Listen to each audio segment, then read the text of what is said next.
Before we dive into today's episode, make sure to hit that subscribe button. It's the best way to stay updated with our latest insights.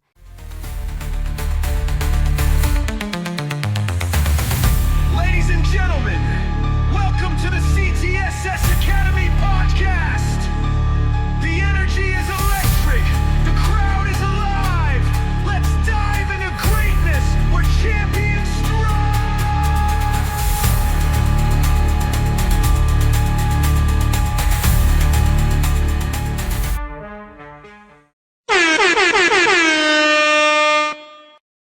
Before we start the show, don't forget to check our new ebook, Kill All Bugs, Learn Software Testing in One Day. For a limited time, it's only $9.99. Links in description. If you're old enough to remember the 1990s, I want you to just, for a second, close your eyes and think about Friday night. It was almost a pilgrimage. You'd pull up to the shopping center and you could almost smell it, that really specific mix of, I don't know, microwave popcorn, cheap plastic, and that new carpet smell. That is the Blockbuster experience. And the anxiety was real, right? You'd hurry through the door, scanning that new release wall. Yeah. Desperate to know if the one copy of, say, Terminator 2 or whatever the new hit was still on the shelf. You'd clutch the little blue and yellow membership card like it was a license for your whole weekend. It was a license to entertainment. And that's the feeling, that tension, that ritual, that complete dominance. Blockbuster wasn't just a big company. No. They were like the cultural gatekeepers for the 90s living room. At their peak, they were a global power. They had nearly 9,000 branches, pulling in billions of dollars. They looked completely untouchable. And that's really the perfect setup for our deep dive today. Our mission is to unpack the source material and figure out not just how this giant collapsed, but why it happened while they were watching their own replacement, this tiny, struggling company called Netflix, just take over. Okay, let's get into it. This is really a story of fatal arrogance. Because while Blockbuster looks so powerful on the outside, what the sources reveal is that their entire financial model was, it was fundamentally flawed. It wasn't built on satisfying the customer. No, it was built on frustrating them. Yeah. What's so fascinating here is that Blockbuster's massive revenue stream wasn't sustained despite customer pain points. It was generated by them, by customer mistakes. They monetized inconvenience. That's it, exactly. Yeah. Specifically through the one thing everyone hated, the dreaded, highly lucrative, and ultimately fatal late fees. This is a story about a behemoth that just drowned in its own hubris. It refused to let go of the easy money it made from punishing its own audience. And as we trace the origins of Netflix, we see exactly how that deep-seated customer anger really fueled the birth of the world's biggest media empire. Every revolution needs a spark, right? Yeah. And in this case, the spark was pure embarrassment. Yeah. And it cost $40. The famous origin story of Netflix founder Reed Hastings. It's almost hard to believe that the hundreds of billions of dollars streaming into our homes today can all be traced back to this one moment of frustration over a single movie. Apollo 13. Right, Apollo 13. Exactly. So Hastings had rented the VHS tape, but, life happens. He misplaced it. He was a busy guy. And it took him about 6 weeks to finally find the cassette and drag himself back to the store. 6 weeks is a long time. It is. And when he hands it to the clerk, he gets hit with a $40 fine. $40. In the late 90s, that's a huge chunk of change. It absolutely is. But the sources focus less on the money and more on the emotion of it. Hastings was apparently so embarrassed, so angry about having to pay this crazy penalty that he couldn't even bring himself to tell his wife. He felt humiliated. Totally. He was being penalized for the very act of being a customer. That feeling is so relatable. Anyone who's ever had to pay an overdue fee knows that feeling of being nickel and dimed. That humiliation, that was the aha moment. It was. Hastings looked at that fine and just realized the whole system was designed to hurt the customer. And his thought process was so brilliant in its simplicity. Why are we dealing with penalties and deadlines? Why not use a model where you just pay a flat monthly rate? Like a gym membership. Exactly like a gym membership. You pay for access, you can use it whenever you want, and there are no time limits. And that model became the initial solution for Netflix. They started small, renting DVDs by mail, which was, a bit clunky at first. But their main selling point, their big attack on the status quo, was the explicit elimination of late fees. They took the financial anxiety out of the equation. They solved the core pain point. But that begs the obvious question, right? If late fees were causing so much resentment, why didn't Blockbuster just get rid of them? That's the billion-dollar question. I mean, they had the scale. Why couldn't the giant just swat the mosquito away by adopting the same policy? Because Blockbuster was structurally addicted to the very pain they were causing. And we have the critical data point on this from the source material. At its height, 16% of Blockbuster's total revenue came specifically from late fees. 16%? Wait, 1/6? 1/6. A mandatory multi-billion-dollar profit stream that came entirely from punishing the customer. That is just staggering. It's not a rounding error. That's the difference between a good year and a great year. It creates a kind of financial paralysis. Imagine you're running a public company, and your largest, most dependable, high-margin revenue stream, 16% of all the money coming in, is based on a policy you're suddenly supposed to just abandon. The shareholders would go nuts. They'd revolt. Every analyst would downgrade your stock. That reliance on penalty money made it functionally impossible for them to adopt a penalty-free subscription model later on, even when they knew Netflix was a threat. So it wasn't just arrogance then. It was almost like financial suicide was baked right into their business model.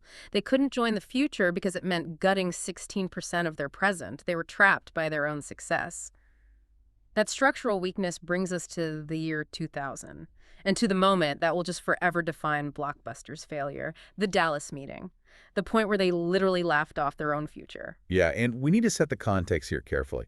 In 2000, the dot-com bubble had just burst. The entire financial world was terrified of, internet vaporware. And Netflix, they were struggling desperately, losing money hand over fist, and they knew they couldn't survive the crash without a huge partner. They were desperate. So Reed Hastings and his co-founder, Mark Randolph, they fly to Blockbuster's Dallas headquarters, essentially waving a white flag. They needed a lifeline, and their plan was to sell. They walk into the Blockbuster HQ, which at the time must have felt like the Vatican of retail. They meet with the CEO, John Antioco. The source material paints this perfect picture. Antioco is the king of the industry, sitting across the table just dripping with confidence. Even down to his shoes, right? Down to his expensive $600 shoes. The message was clear. We are the powerful ones here. And Hastings lays out the offer. And this is the number that should have had Antioco writing a check on the spot. He offered to sell Netflix to Blockbuster for $50 million. $50 million. Just think about that number. To acquire what would become the world's most valuable media company. But the proposal wasn't just a cash grab. It was a really smart integration plan. Netflix would become Blockbuster's online brand. They would manage the mail order and eventually the digital side, letting Blockbuster gracefully transition its huge physical store network into the 21st century. It was a roadmap to survival, handed to the giant on a silver platter. So how did Antioco react? There was this moment of silence. Hastings and Randolph are waiting, nervously. And according to the accounts, Antioco starts to struggle to contain himself. He doesn't just reject the idea. He bursts out laughing. Not a friendly chuckle, but genuine, dismissive, condescending laughter. Wow. That is just corporate hubris in its purest form. Absolutely. The rejection was definitive. Antioco dismissed Netflix as a niche business. He claimed the internet bubble was collapsing. And then he famously declared, "We don't need you." We don't need you. Yeah. Why would a powerhouse like Blockbuster spend $50 million on a desperate DVD mailing company? He just couldn't see past the blue and yellow ticket stub. And here's where it gets so compelling for you, the listener. Netflix walked out of that room humiliated, rejected. But in that one moment, Antioco unknowingly signed Blockbuster's own death warrant. He laughed off a company he could have bought for basically a few years' worth of late fees. A company that would eventually be worth hundreds of billions. That's the $50 million laughter. If we connect this back to business strategy, that Dallas meeting is a perfect case study and a failure of definition. Blockbuster fundamentally misdefined what business they were in. They thought their business was renting tips and DVDs. Precisely. They were focused entirely on the physical medium, the logistics of the transaction. But the customer reality was different. The customer didn't want a tape or a disc or a mailer. No, they wanted entertainment, hassle-free. Hassle-free entertainment delivered conveniently. Netflix understood that fundamental truth. The customer experience mattered more than the physical delivery system. And this misunderstanding led to their frankly pathetic attempts to catch up. I mean, didn't Blockbuster eventually try to launch their own service? Blockbuster Online? They did, but they were way too late, and they fundamentally undermined their own efforts from the start. They launched Blockbuster online, but their own corporate policies immediately crippled it. Remember that 16% revenue stream? From the late fees. Yeah. Blockbuster couldn't eliminate late fees in their stores because of that financial mandate. So if they offered a true penalty-free service online, they would immediately be competing with their own 9,000 physical stores. So their solution was to try and manage two completely incompatible business models at the same time. Exactly. They were forced to compete with a lean, fee-free model while being weighed down by a legacy system designed to punish the customer. They were paralyzed. Meanwhile, Netflix, despite all the complexity of mailing millions of red envelopes, they weren't staying still. Right. The next phase of their evolution showed real vision. They were focused on where the customer was going, not where the revenue had been.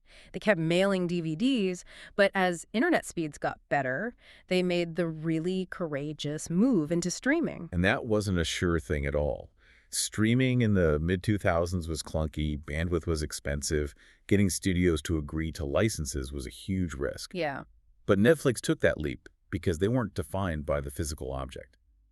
Their mission was entertainment delivery, not tape rental.